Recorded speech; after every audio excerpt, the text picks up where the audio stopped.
Do you find it difficult to understand English speakers when they speak quickly and continuously? Well, if you do, you're not on your own.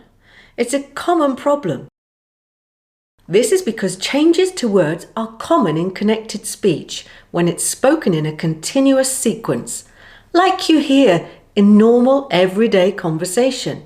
There's often a big difference between the way words are pronounced in isolation and the way they are pronounced in the context of connected speech. So come on, let me show you some of the ways our words are changed.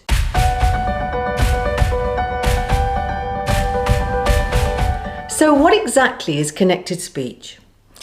Well, in connected speech, words and syllables are shortened, phrases are run together, and words are stressed differently to how they would be in writing. The kind of changes we're looking at today occur at the end of one word and the beginning of the next word. Basically, where words meet in sentences.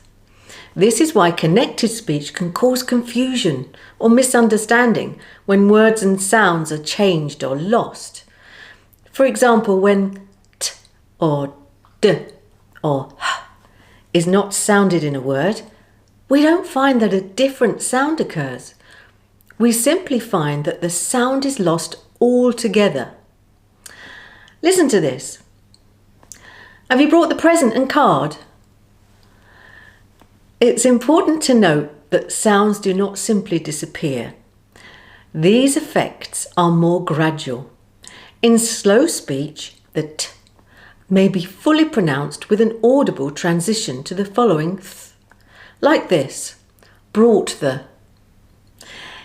In a more rapid style, it may be articulated by the tongue moving to the correct position to make the sound of t in brought, but instead moves on to the following sound of the, like this, brought the. It's entirely up to you as the speaker how much you want to do this, but the important thing to remember is that you can be understood and that you can also understand other people when they speak quickly. So let's look at some examples that affect the alveolar sounds t, d, n, s and z when they're at the end of the word before p, b, m, g, th, t, k. Listen and copy me as many times as you need to, but remember, the tongue moves to the correct position to make the final sound in the first word, but doesn't actually sound it. Then the tongue continues to the first sound in the next word and produces that sound. Here, the final T is dropped.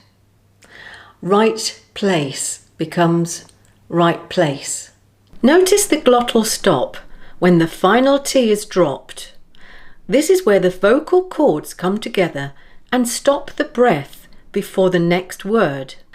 White bird becomes white bird. Not me becomes not me. White coat becomes white coat.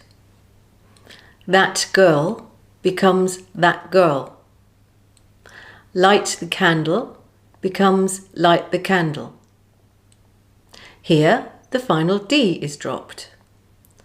Good boy becomes good boy. Good morning becomes good morning. Bend the knee becomes bend the knee. Hide the cake becomes hide the cake. Bad cold becomes bad cold. Here the final N is dropped. 10 men becomes 10 men. Gone mad becomes gone mad. Well, I hope this has been helpful. If so, please like and share with your friends. But before you go, let me tell you a little known fact. Did you know that ice cream used to be known as iced cream? This was its original description many years ago, But with time, the ED ending got so lost in pronunciation. Eventually, we changed the spelling to match the pronunciation. So now it's only known and spelt as ice cream. Don't forget my other videos on connected speech here. See you next time. Love and peace.